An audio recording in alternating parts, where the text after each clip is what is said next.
Welcome to the Honest Designers Show, your transparent look into life as a modern designer.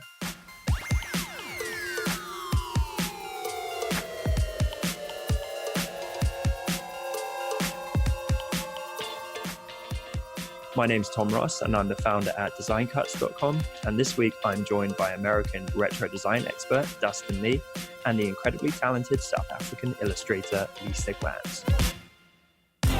This week, we're thrilled to welcome Melinda Livsey to the show.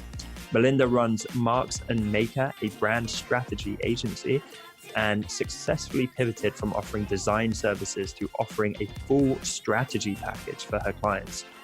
This has been pivotal in her success, and today's episode should teach you a ton about how to pivot your services, charge more, and attract your dream clients. So without further ado, let's get into the show. Welcome, Melinda. Hey, thanks for having me. About time we've got you on the show, to be honest. I've wanted you on for a while, so thank you so much for joining us. I know we had this chat ages ago when we first met. It is Livsey, isn't it? Yes. I'm always paranoid. Yes. Okay, guys, we're starting this episode off on a high. We got the guest name correct. No, that's awesome. Thank you for joining us. And I'm really excited because I think today is going to be very actionable for people. And gold This nuggets. is something, yeah, absolutely. This is something that like everyone can do. I think it's something we all recommend all the time, but you are living proof. You're someone that's been there and done it. So it would be amazing if you could share a bit of that story to kick us off, please, Melinda. Yeah, I'd love to. So I started out my career as a graphic designer. I studied illustration and graphic design in school. I was lucky enough to get a job right out of school at Oakley. So I worked there as a graphic designer for on and off for 7 years. So I hopped around in a couple different departments. I freelanced a few years in between. And from there, I started my own brand identity company after that. And it was, a one-man show, and I was doing that. And so it was just a designer. And then I got introduced to the world of brand strategy and realized this is what was missing most of my career. This is why I was so frustrated, not only at my in-house job, but with clients as well. I was missing content. We didn't have a clear goal. Nobody knew what they wanted, or they say, I'll know it when I see it. And those types of clients and projects, I thought it was just how things work. That if I was going to be a designer, that's just what I had to live with. And so when I learned about brand strategy and what it was and what it could do, it just opened up my whole world. It was as if I had all the puzzle pieces of knowing that there was something more that I needed to make my life easier as a designer and give more value to my clients, but nobody was showing me the front of the box so that I could put all of those puzzle pieces together. So I learned what brand strategy is and how it's meant to uncover a goal of wherever my client's trying to go, or whoever's requesting the project of if I was an in-house designer, or if it's just a client, to uncover their goal and then find the easiest way to get there. Because as a strategist and as a facilitator of someone who comes in and gets everybody on the same alignment and towards the same goal, that I wanted to make my life easier, but also easier on my clients. So as a strategist, I now can uncover the goal and then help my clients actually get there at the easiest way possible. Whereas when I was a designer, I was just taking orders from my client. I didn't know what we were aiming at. I didn't know how we should get there. I was just listening to my client on that and how they think we should get there and how many revisions they needed. Just, we were aiming at nothing. Well, I'll know it. I'll know it once we get there. And so that's been a huge, huge difference in what I used to do and what I do now. I love it. And in speaking of the benefits, what have you found the key benefits to be of this pivot in your service offering?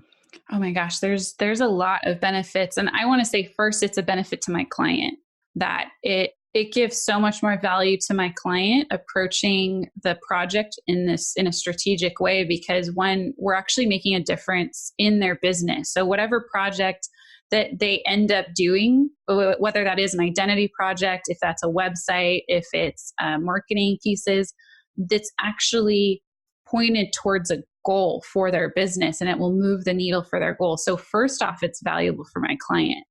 As a person who I used to do identity as well as brand strategy, and I currently only do brand strategy now. But when I was doing brand identity, it reduced the number of revisions that the client requested. So it went from, I had one client that I think I had 15 revisions way back in the day before I ever did strategy. Ouch. And it went down to maybe a little tweak to something.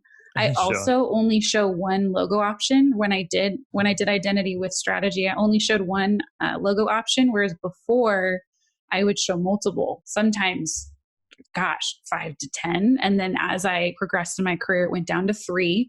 So I only showed 3 options. And then when I added brand strategy to my whole process, it went down to 1 because I knew, I was just going to say, can we expand on that? Because when I read that on your blog, I was like, yes. I was literally yes the whole way through.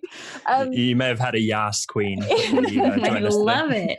Because that was my approach throughout my entire graphic design career. And I always got, kind of a negative response from that, not actually from clients, but from other graphic designers. Because they didn't understand, how do you just get to one design? And I could never really articulate it as well as you did in your article. It's because I did all the work in my head first. I was doing so many problem solvings, and before I even put pen to paper or mouse to pad, whatever, I'd already solved the problem. So I just had to design one. And it seems quite inefficient. Yeah, exactly. Like here's 38 revisions and options. And what is the point of putting up, presenting to your client the one that you really truly believe in, and then kind of giving them a watered down version because you have to do 2 or 3? It just doesn't make sense. So I've noticed this. It seems like a pattern amongst really successful people that do branding. We recently had Amir Ayuni from Growcase and from the Forefathers group, which does a lot of branding for restaurants and coffee shops and breweries and things like that. And he really dug into it, and he was like, we do one concept and we won't budge on the concept. He's like, I mean, aside from maybe a slight wording thing or just very minor things, they're just like, we just won't budge, and that's just it. And we'll just walk away. And it works. It's weird. It's like, it's kind of like tough love. Yeah. Well, and it helps them make a decision too. Because what happens when you show, like Lisa, you had said, like, you're showing 38 options. When you do that, you're making the life of the client worse because they all of a sudden got overwhelmed. And now they're like, well, I don't know what the best decision is. That's why I hired you. So if we're able to reduce that, and even 3 options, I was noticing people having a difficult time deciding. So if you just go here, based off of what we uncovered and what your goal is and what we're trying to aim at, this is the option that I believe fits and solves all of these problems. They're like, great, I don't have to decide that, because business people have so many decisions to make during the day. So if we're able to come in and help them make a good decision quick, that's very valuable to them. Yep. And I know as someone that hires a lot of contractors, I often feel like if they're not making decisions or at least giving strong opinions where I can kind of just say yes a lot of the time, I'm like, what am I paying you for? You're creating more work for me. Exactly. Like I literally feel like that. And I used to try to control things, and now I don't. It really is a service if you can make intelligent decisions for somebody and save them time.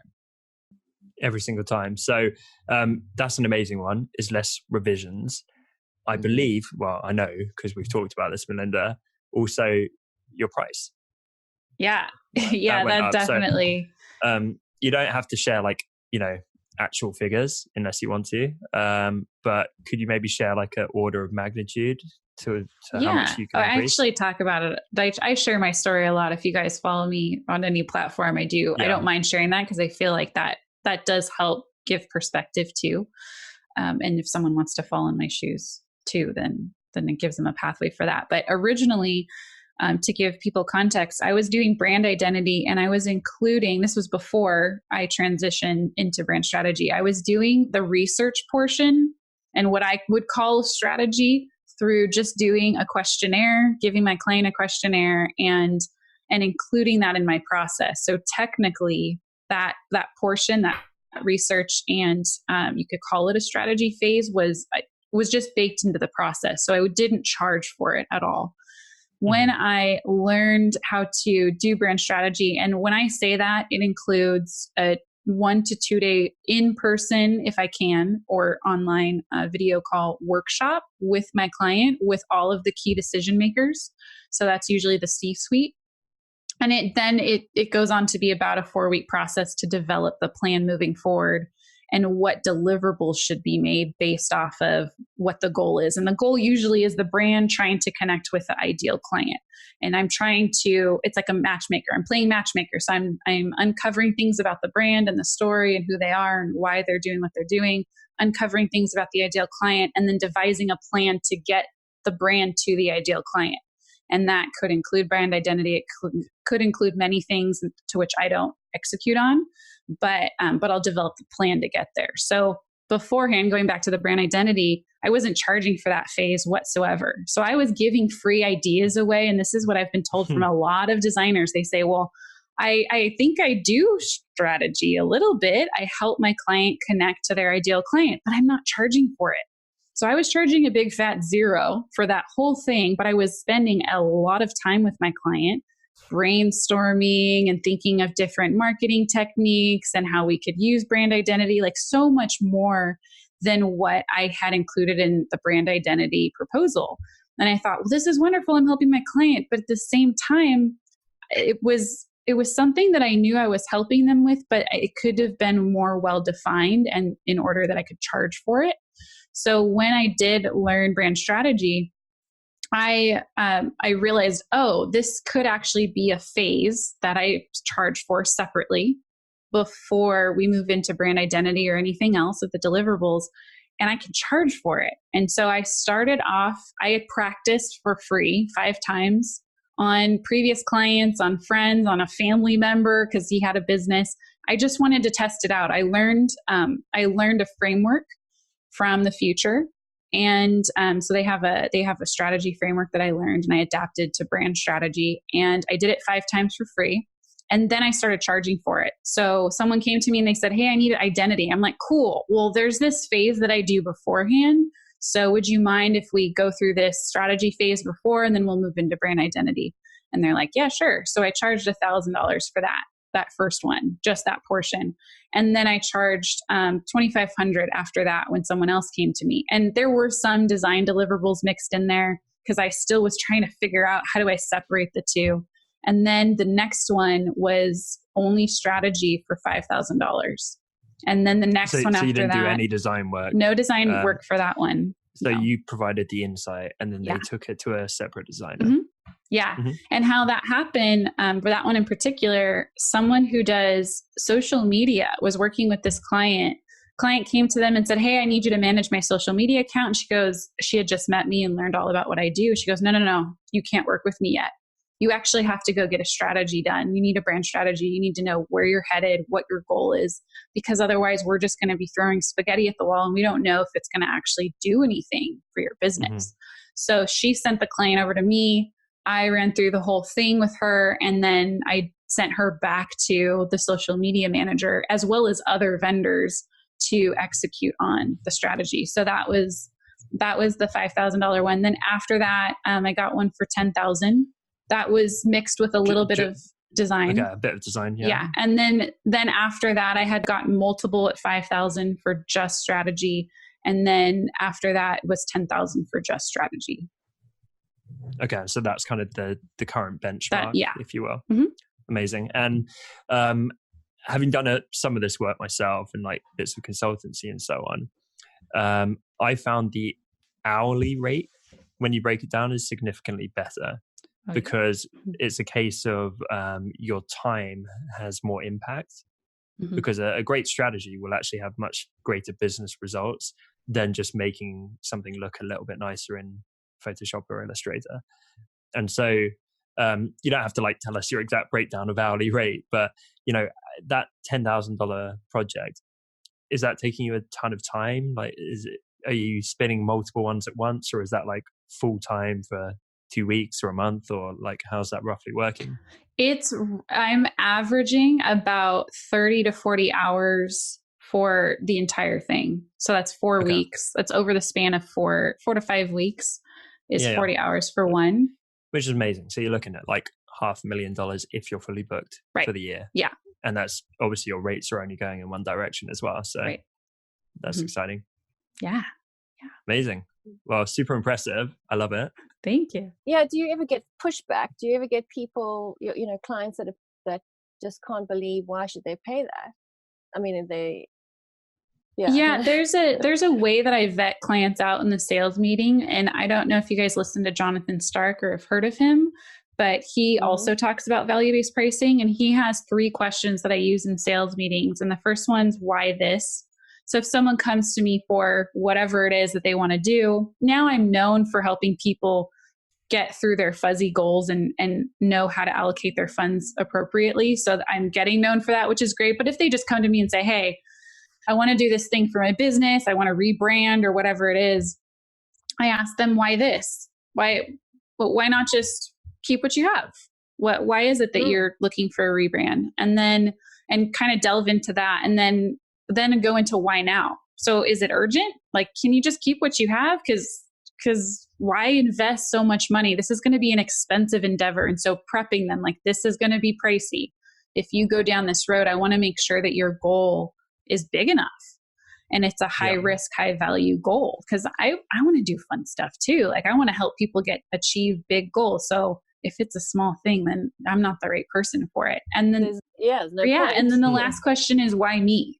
So you're actually flipping the script, and you're having the client prove to you why they have a good idea of why they should do it. And the project is, it should actually happen. I love it. And then they go, well, because whatever, they'll give you an answer. And if they don't have a good answer, then maybe you're not the right fit for them. It's like, well, if you don't really want to work with me, if there's nothing about me, and that also tells me that my positioning is either really good or not, if they don't have any reason why, or that this person maybe isn't a warm lead.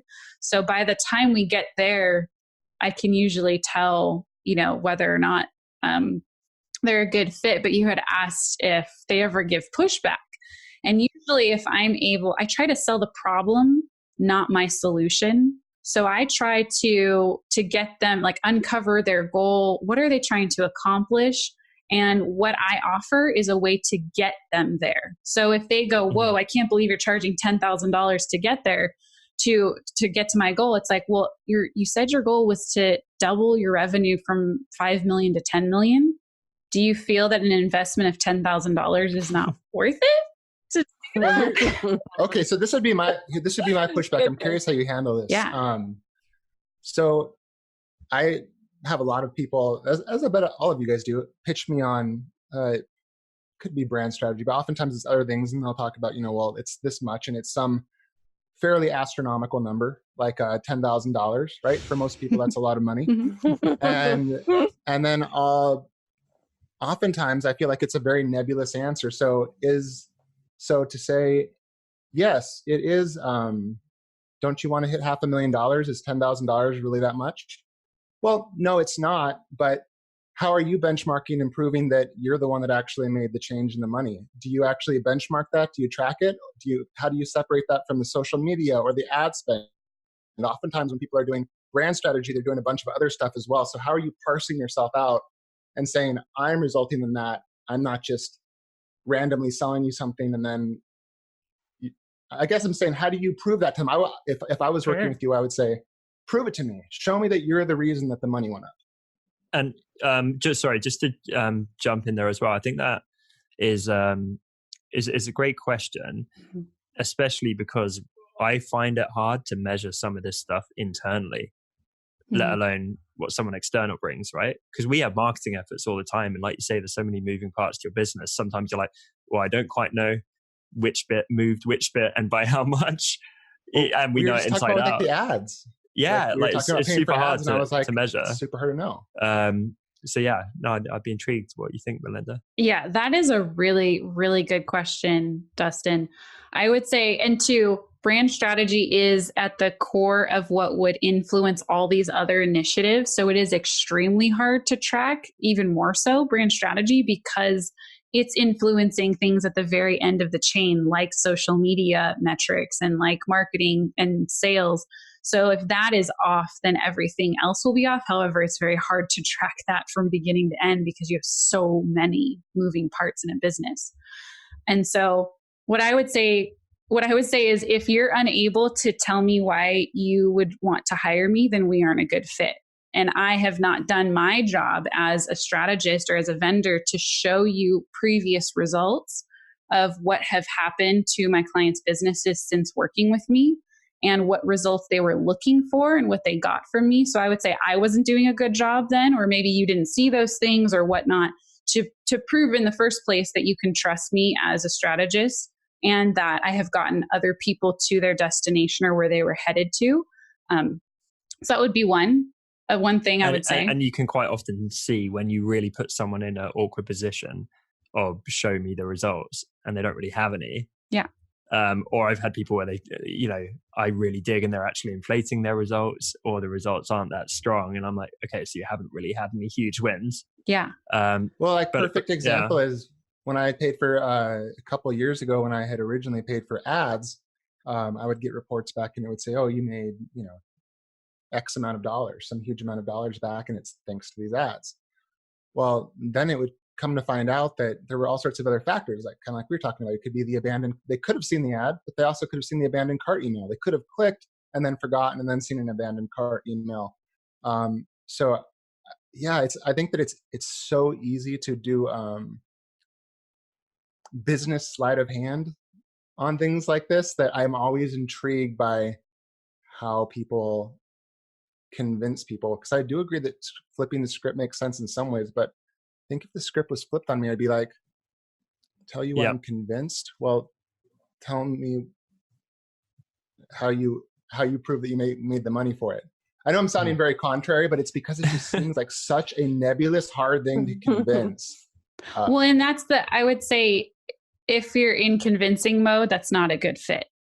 That I should never, as the person I hate using the word sales too, but I shouldn't be convincing you into anything at all. I'm trying to see if we align and if I'm able to bring you value. And if I'm not, and if I'm not even able to show you that I can bring you value, then I should not be hired by you at all. So if I ever feel that I'm in convincing mode, I need to step back as the salesperson and say, this is probably not a good fit. Either you don't see the value that I can bring to you, and if you don't, then we shouldn't work together, because I obviously do not want to work with anyone that's not going to see the value or value it either. And so, so convincing, that whole thing, like if you ever feel convinced too, or being like you're being persuaded into something, I would immediately say no. Be like, nope, this isn't a good fit. But to give you an example really quick about a previous client and measurable results, they came to me wanting a rebrand, wanting strategy, were fuzzy on what to move forward with in getting there. And they wanted a more professional look. So they did want a rebrand. So I asked them the question, why this? And they told me why, told me we felt like this is a really good time to do it. And when I had asked why now, and they're like, we're working on this new e-course that we're coming out with, and then why me? And they told me, we saw you on YouTube and we've seen what you've done with other clients. We really want to work with you. So then I go into, well, how are we going to measure results? Because this is very nebulous. We're working on branding. So how do we know it's going to actually work? And I would say that business results are key. However, personal results are as well. So people make buying decisions I think I just saw a stat. It was like 64% of people make a purchase on services based off of personal reasons. And so I had asked the client, I said, what are you hoping this rebrand is going to do for you?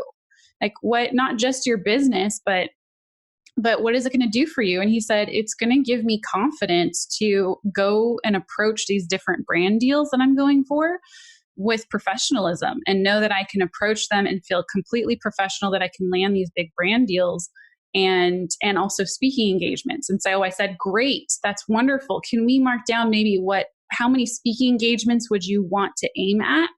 And just so we can keep track of how much this has influenced that. So I know that it's not just measurable business goals that I'm influencing. I'm also influencing the motivation of the client and helping them get the confidence to move forward on their goals, because goals are awesome and tasks and outlining of all that is great. But if you don't have someone actually implementing everything and they're not motivated to do so, it's going to fall flat, especially if the CEO could care less about it. So my job is, it's like brand therapy. I am helping to help them get the confidence and the motivation and excitement and alignment with their own brand to get those things moved forward.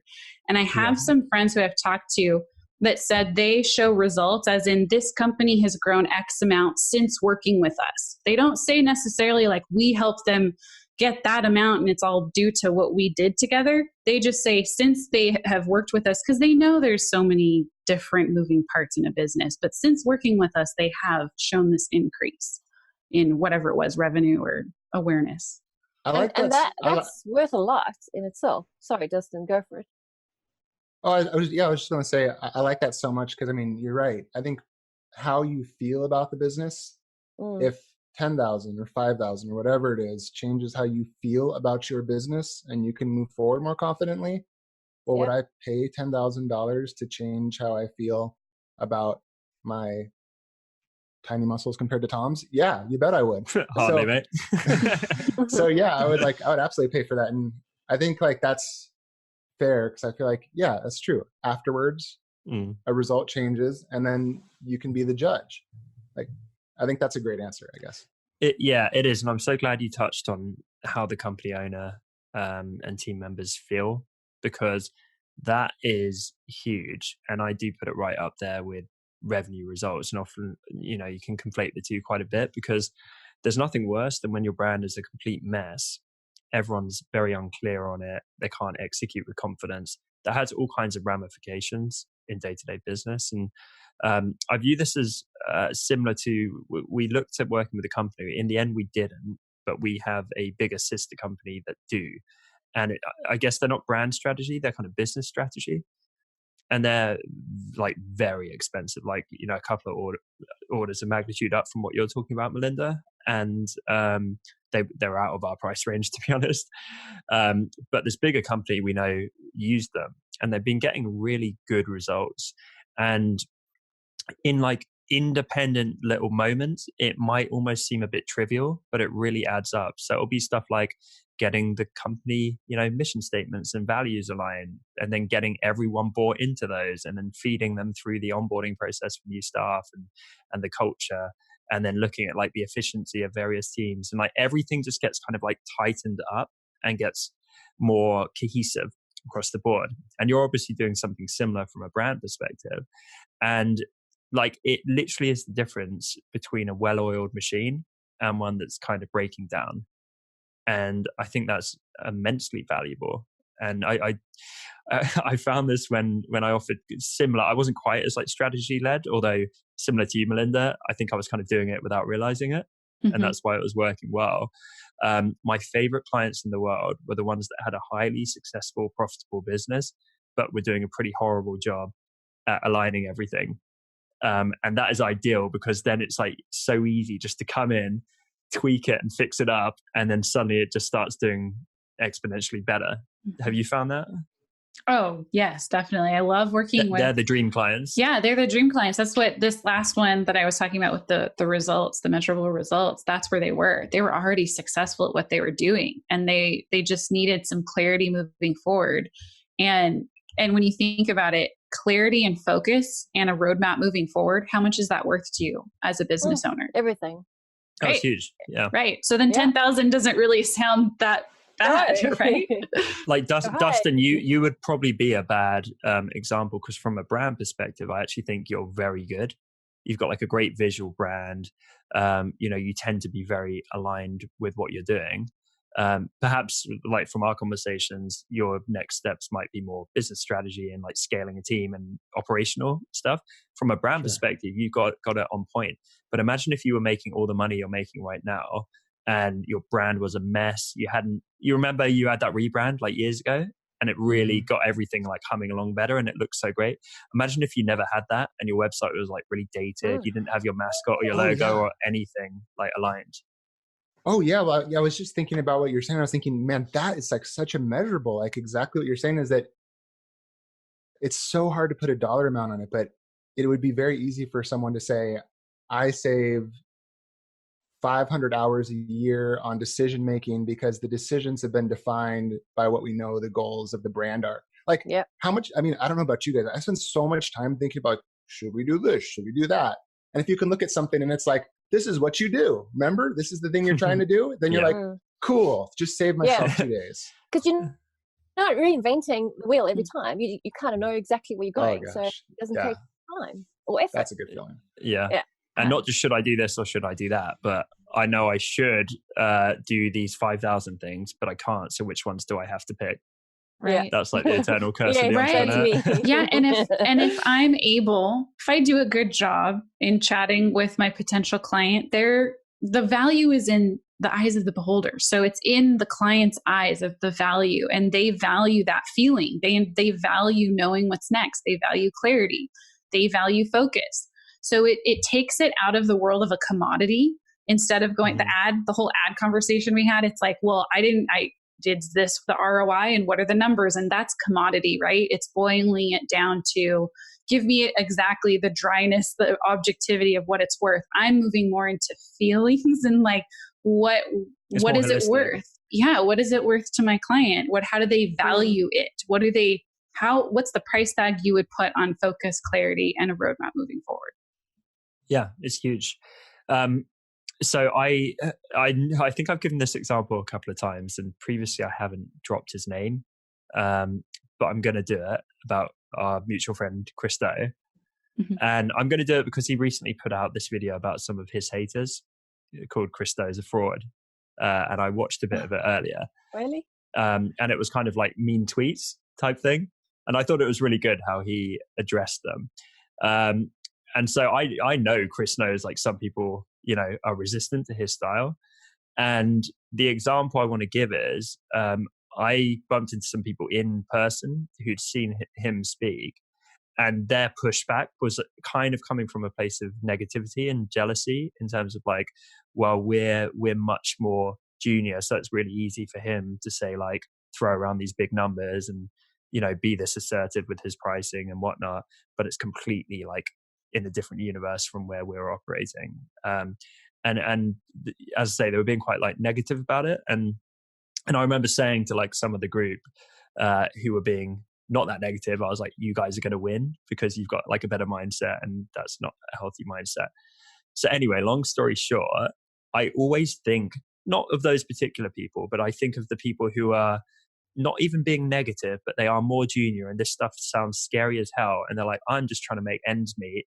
I'm already struggling to like land clients. So for me to walk in a room and be like, I want thousands for my mind and I'm not going to give you any delivery. It's kind of intimidating is what I'm trying to get at. So like what would you say for people who love the sound of everything you're describing? And they're like, that sounds amazing, Melinda. How the hell do I actually get there? Yeah, that's the $1 million question, right? And I want to draw attention to the fact that I used to be the questioner that was like, how the heck can I do that? I actually told Christo that when I first met him. I said, there's no way I can charge the prices that you are. You're not giving me a path to actually get there. I'm seeing it as impossible. So I came from the person objecting to that. So I had that mindset. And something he told me was, just follow these steps that I give you and don't question it. If you're willing to take my coaching and see, and just tell me then after you've tried it. And so I was like, okay, I'll do it. So if I were to suggest what someone could do, if they hear this and they actually are on board, maybe they're skeptical, that's fine, but they're willing to try. Skeptical is fine, but being like utterly pessimistic is a losing mindset. Because then they're not going to take entrepreneur. Yeah, because they're not going to take action on it. But if you're willing to take action, then I would say start reading up on what branding is, brand strategy, get to know the influencers and the people who are talking about it. So Marty Neumeier has a ton of books about it, about branding. I would definitely read Marty's stuff. I would follow Fabian Geiholter. I would look at his interviews with Christo on the future. They're really good. And just dip your toe in the water to see, is that really where you want to head? And then if you do, then you might want to invest some money. So that might be in learning a framework. So there's a bunch of different strategy frameworks out there. There's some online for free. There's a lot in books too. So there's Fabian Geiholter has one, How to Launch a Brand. I believe that's what it's called. He has this whole process in that book. So you have that. There's Designing Brand Identity, I believe, has a lot of information on the branding process in there. You might actually, even have it. There you go. Yeah. There you go. Designing Brand Identity, great book. There's also, a lot of these people also have kits that are out. So strategy framework kits that you could learn and how to actually implement those with your clients too. So that's if you want to invest more money than just a book, you could invest in that. Usually they start at around $500. Okay. So education. And kind of giving yourself the tools. Yeah. And then I guess giving yourself permission. And I like what you said about how you did it for free. I think that's really interesting. Yeah. And how you've upped your prices. You did not walk out the gate and say, pay me $10,000 for my strategy. You refined your processes. Presumably you kind of grew in confidence and got better at doing it through, that approach. And then you systematically increased your prices over time. Yeah. And one thing I didn't mention as well is I had a group of friends that were learning it at the same time as I was. And we would get together and study groups on Zoom calls and do it for each other. So do it on each other's business and say, hey, I'm going to run through this strategy framework on your business. And so we got to be in the position of the client as well as the person doing it. And that really helped because if you're pivoting like that, that's a massive shift unless you have already studied it. But like a little support group, helping each other. That. And that's we so met cool. once a week for, I want to say 6 months. I still am in contact with most of these people, but we diligently met together and went over it. And then we would go out, do strategy for clients, come back to our group and say, hey, this is what worked. This is what I did. Here's my document. You can see what I did. And that was invaluable because that's brilliant. Yeah, I could not do that alone. I wouldn't want to do it alone. That makes it sound fun as well. Yeah, it was. I know. What a great idea. We don't talk about it a ton on here, but like we should probably do an episode on it because it seems like everyone that is successful in whatever way they define it ends up having some little pack of people. That's so true. They kind of ride with, How the hell did I end up with you, Motley Crew? I know. Thanks, Todd. Sorry. No, it's true though. Like, how many times have we said our group's like group therapy? Yeah. It's nuts. Oh no, Lisa. Can you say goodbye, Lisa? Yeah, I've got to go. Sorry. Why do you have to go? Well, the lights are going to go off literally in 10 minutes. And if I don't shut down and run and get a candle lit, I'm going to be in the dark. They've got like rolling planned power cuts happening in South Africa, basically. Is it like the purge? Like what's going on? No, it's literally like every like 4 hours, we have 2 hours of no electricity. So yeah. I've got terrifying images of Lisa running around with like a candle and a kitchen knife now. And I have to park the car in the garage, and the garage needs to have electricity to open. So yeah, it's a bit of a story. Oh man, that sounds so relaxing. Do you find it kind of nice to have self-imposed? No. It forces you to take a break and take a breath. What an optimistic outlook, Dustin. Yeah, this is like a podcaster's nightmare. Yeah. And a designer who uses a computer is nightmare. Okay. Well, lovely to see you, Lisa. I'm sorry that you missed the end. It was nice meeting you. Type any final questions and we'll cover them while you're gone if you want. See you later. Okay, guys. Ciao. Bye, Lisa. Bye, Lisa. And then there were 3. But no, it is... I think it's super interesting. And what I love about your answer there is, again, there's no overnight success. This is not like jump in to the deep end with both feet. Like I was already impressed when you talked about, the 5 trial runs, but add on 6 months of like hardcore training, group scenarios and role play and like all this stuff. Like that's quite healthy prep. And am I right in thinking that fits with your character, Melinda? You strike me as someone who likes to like be pretty assured in what they're doing and not just like spontaneously throw a load of risk into their life. And I like is that right? I like calculated risk. So I want to feel confident enough going into a scenario that I have got everything I possibly could covered. So if anything else pops up, I have enough brain power and confidence to solve things on the spot. So I needed those five times for free and a study group to feel confident enough that, okay, I can do this going in with what I had planned. And if anything pops up during the meeting, I am a problem solver and I can do it. So that I don't have to solve millions of problems all at once. I can't do that. So I wanted to prepare myself as best as I could before going in. And I think people can really tell the difference, because there's the feeling if someone asks you a question and you straight up just don't know the answer, and then it just looks really bad. And then there's a difference between that and then when you're just like, it's clear you do know the answers, but there's some things you're just like, hey, I can't know everything. I'm not sure about that. I'll check on it. But I feel like there's a distinct difference. We touched on price. So if it's now circa 10K, for 30 to 40 hours work before, when it was just design, roughly how much do you think you could command for that much time? Could you rephrase the question? I'm not sure I understood. Sure. So if you're now, you said for roughly 30 to 40 hours work, you're now able to charge roughly $10,000. Before you got into strategy and you were just offering design services, how much were you roughly able to charge for that same 30 to 40 hours? I'm just trying to understand, like, you've gone from where to 10,000? Yeah, I would say so 30 to 40 hours of design work that I was doing was probably yielding me, I want to say 5,000. So half. Okay, half great. That. So you've effectively doubled your earnings, which is tremendous. And I get the feeling that this probably will scale faster and more effectively as well. Definitely.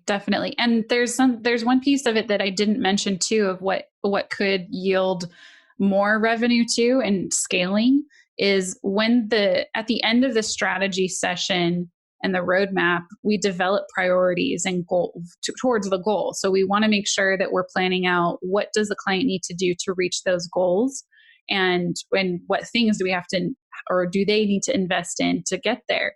Well, a lot of the things I don't do, that they have to go to a PR agency, they have to get a social media manager, they might have to go to a design agency, they might have to go to a developer.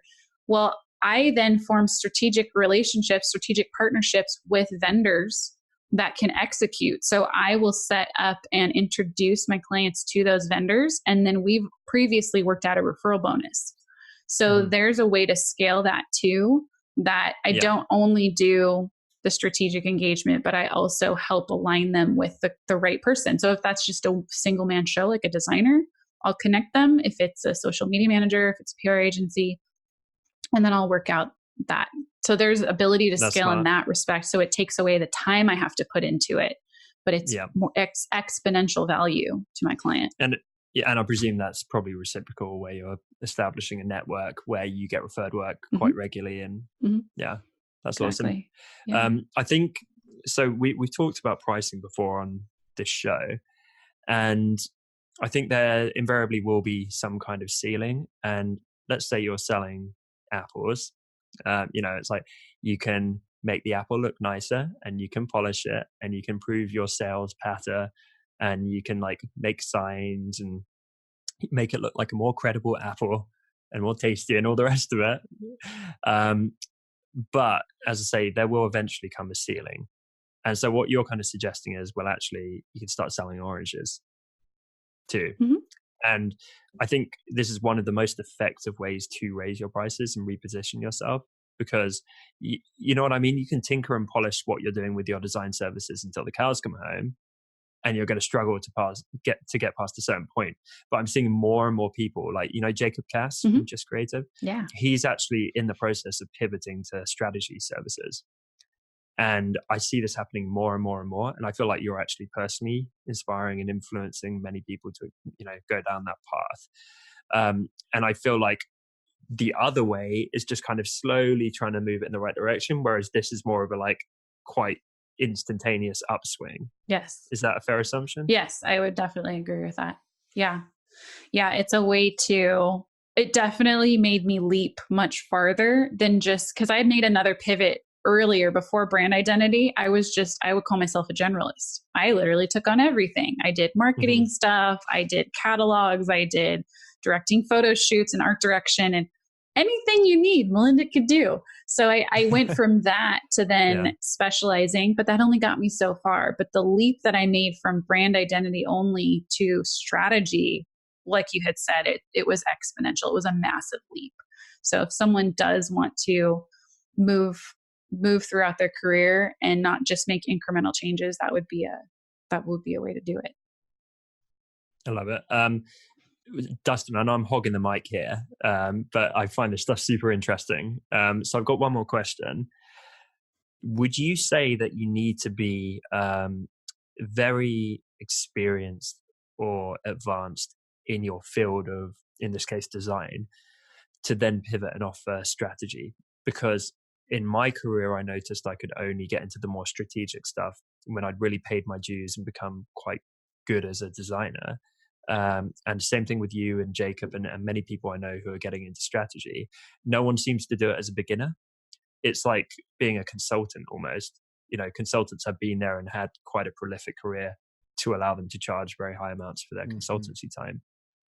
Yeah, that's a really good question. But we are looking at it as designers turn brand strategists. And I have met people who started as strategists, and I should ask them about their story and how they got to where they're at if they didn't start as designers, because there are plenty of brand strategists that are not creative and they are strictly on the strategy side. I believe they come more from a marketing background.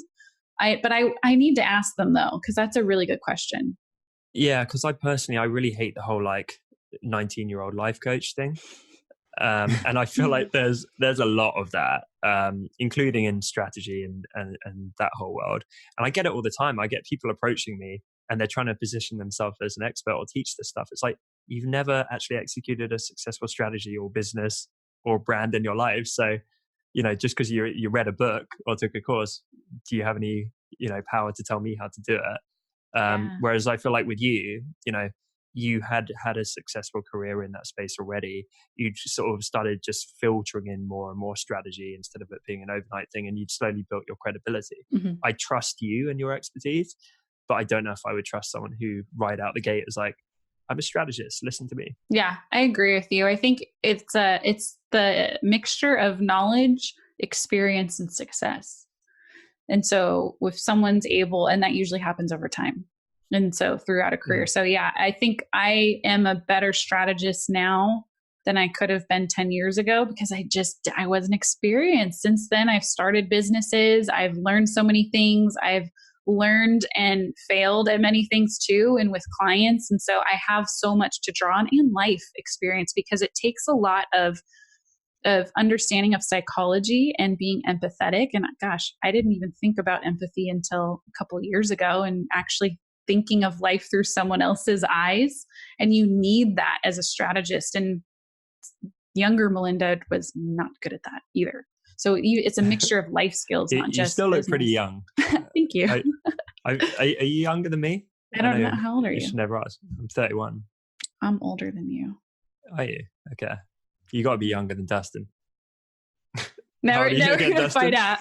Dustin, how old are you? 30. I'm 38.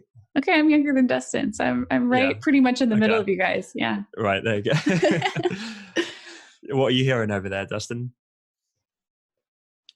What? I'm sorry. What do you mean? I mean, did you have a question? Oh, well, wait. You're like, wait, what? No, I mean, I suppose I was most intrigued by the idea of how do you get started, and I think that's the magic question, because it's the whole chicken and egg thing, right? Like, you can't really start to command higher prices until you've had a big success or something that you can be known for, and you can't really get that until you've had some success. So round and round we go.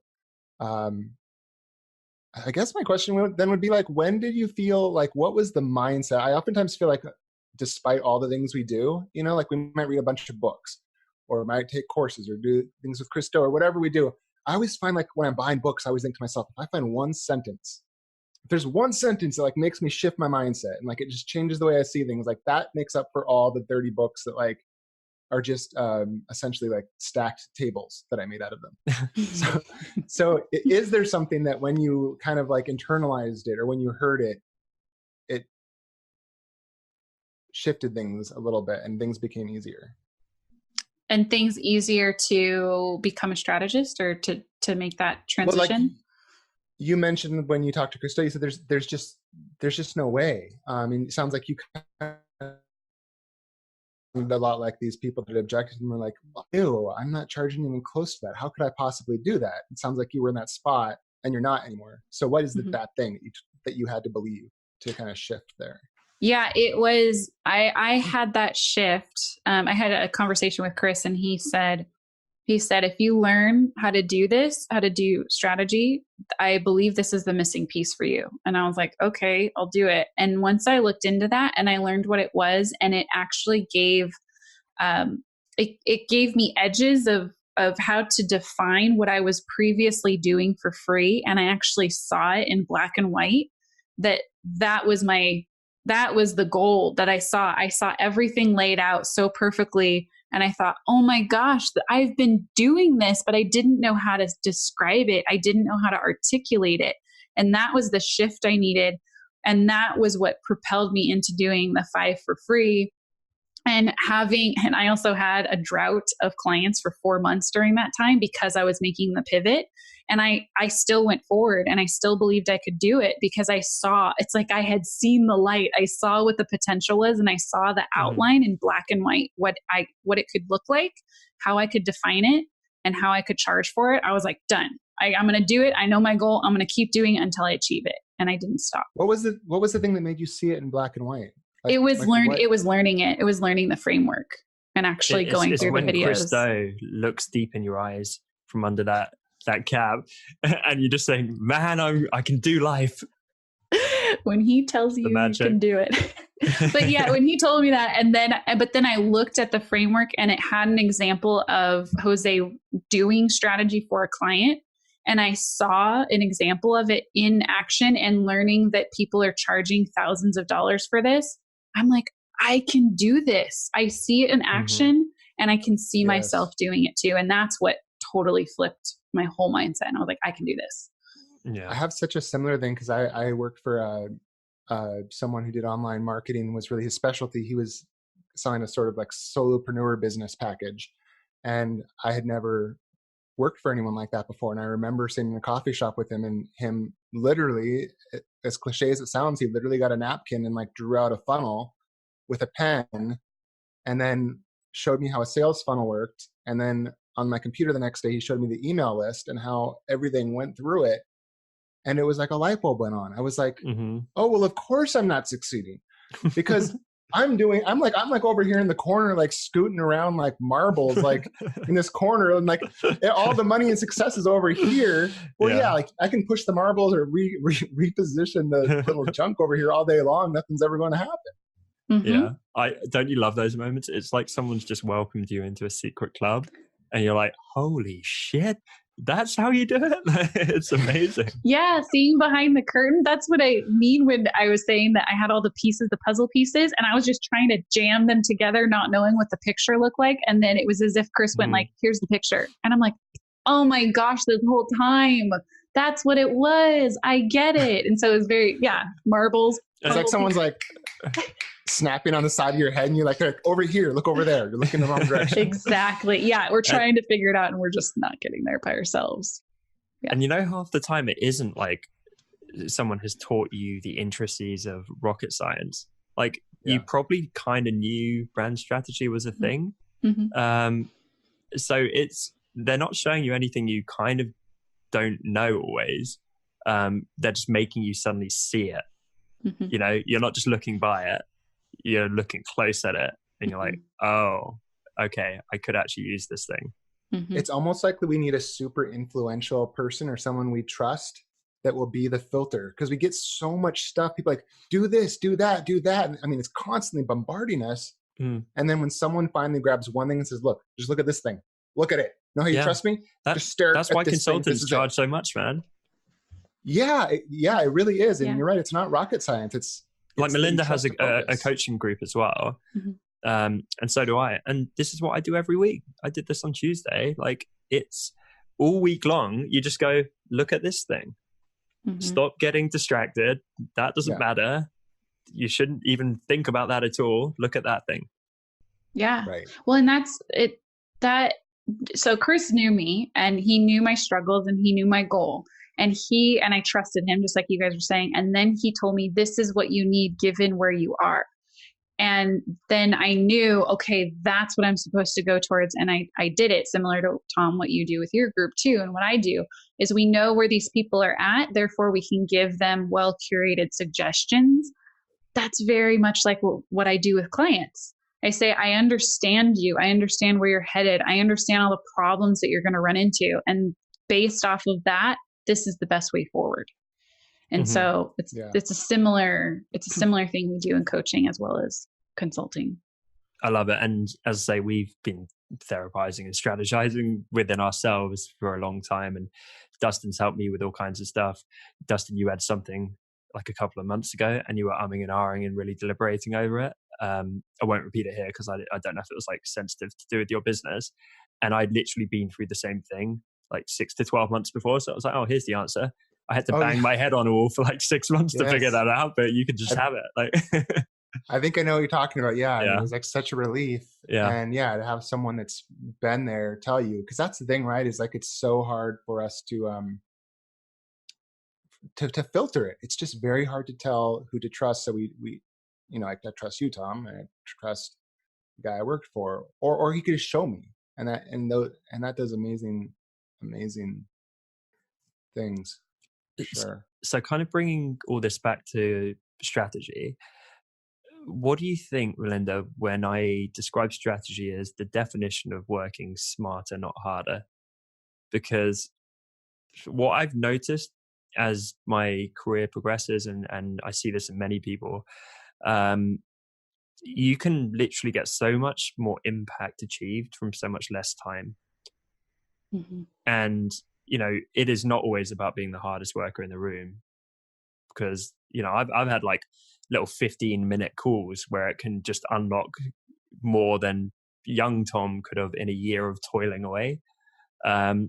That's kind of how I think of what you're doing with strategy. You're doing higher impact work for your clients, and the beauty is you're charging more, and it's taking less time, and it's probably less like draining for you as well because you love it. Mm-hmm.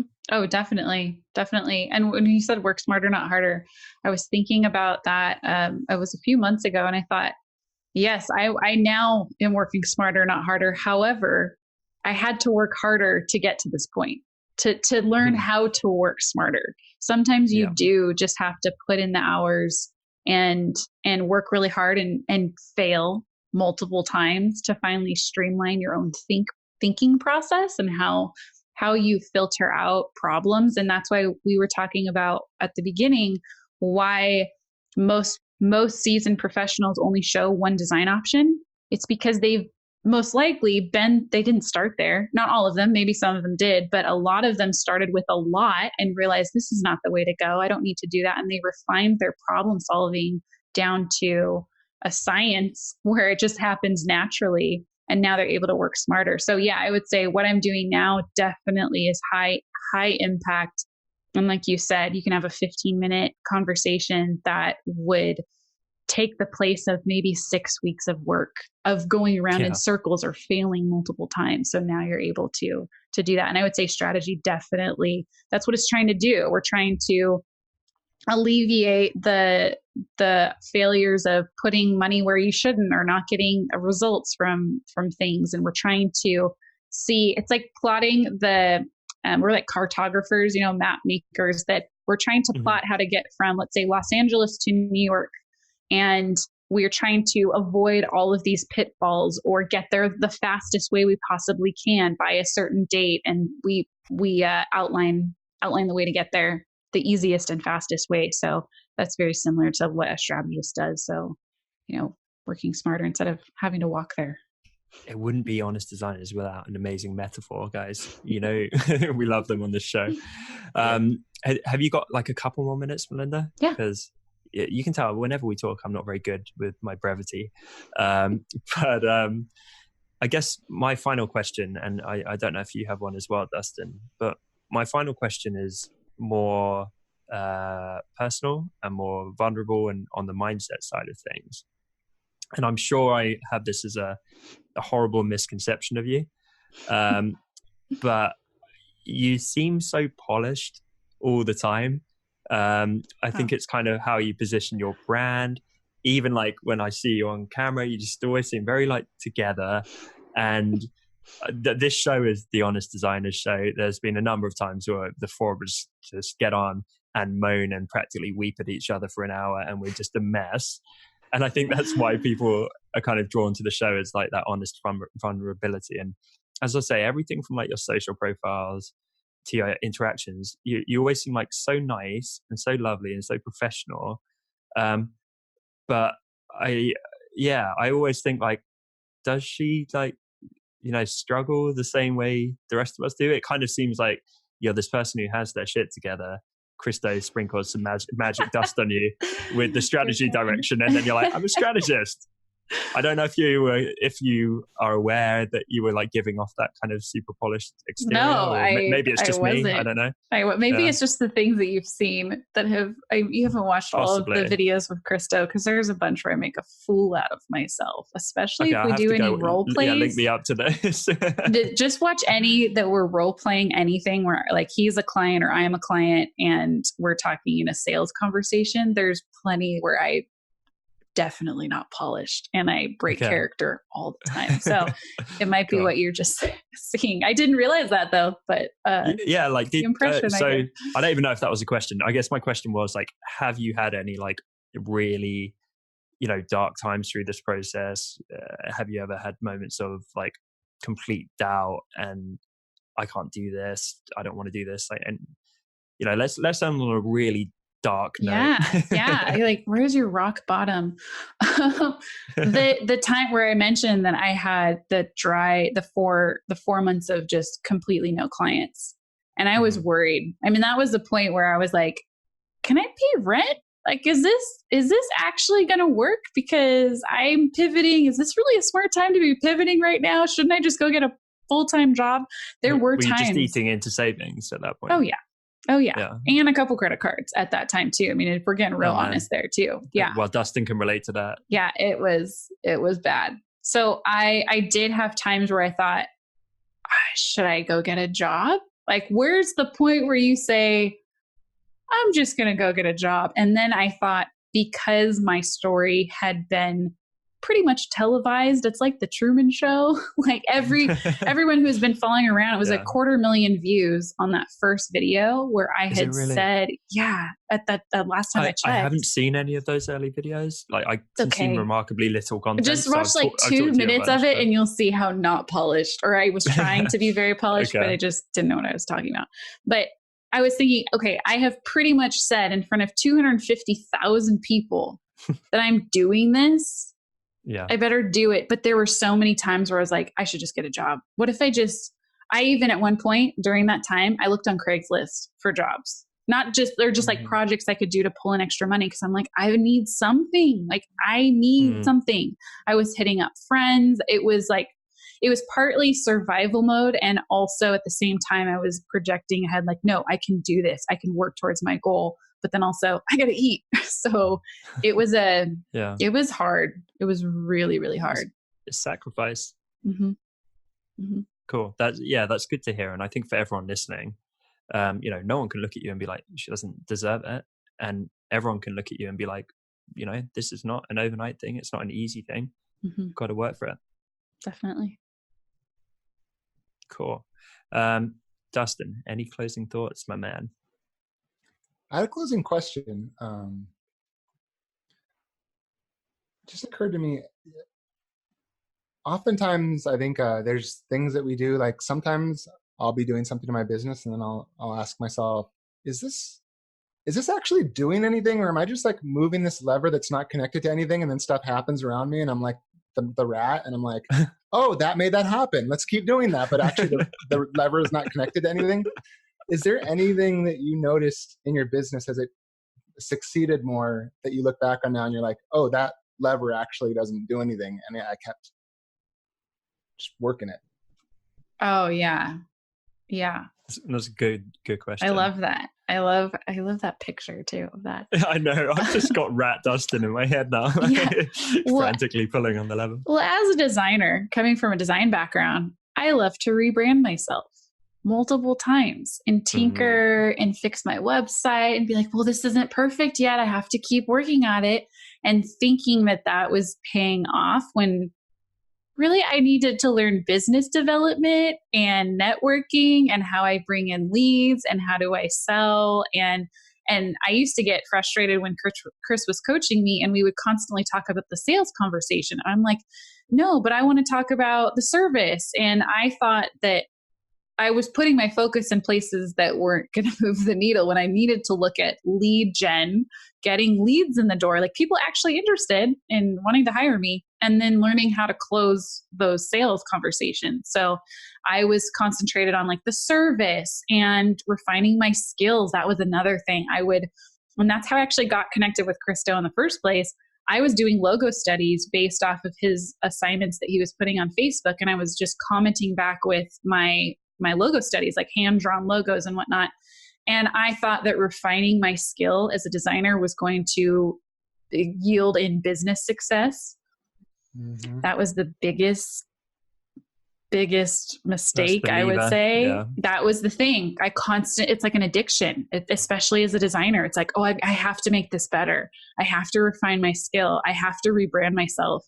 And thinking that those things were going to do it is, and it's fun. You know? It's what we want to do, it's right? It's not if you're slowly going out of business while you're rebranding. Yeah, which happens. You do it, and you totally do. It is like that lever because you feel like, yes, this is, I'm doing something. This is what I do, and I'm doing it. But it's busy. We're getting somewhere, but we're not getting anywhere. It looks pretty as we're going down the toilet. It's like, but it's pretty. And it totally does look like you're like working the controls to like get the plane to like start going back up. So everyone's like, she's working her hardest. Yep. It's like going out to find a romantic partner and spending 7 hours getting ready in the mirror and then going to bed instead of leaving the house. That's a perfect example. Yes. That is. Melinda, thank you so much for jumping on with us today. That was a really, really insightful chat, actually. And I hope all the dear listeners out there are feeling inspired to go and, explore strategy.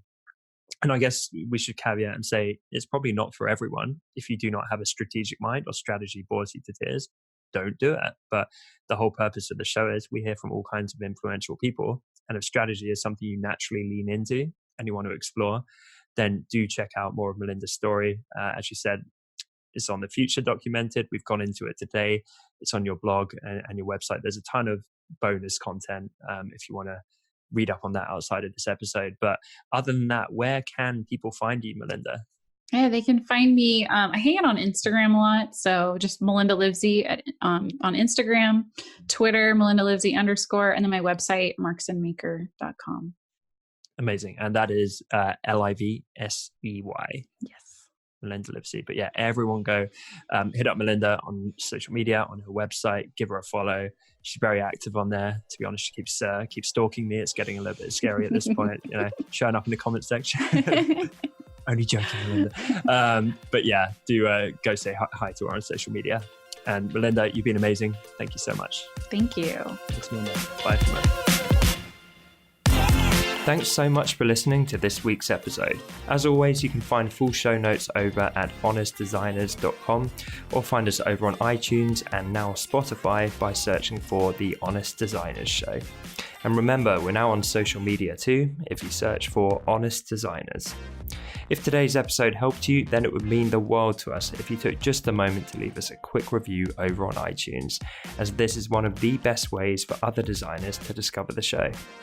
Thanks again for tuning in, and we will see you next week right here on The Honest Designers Show.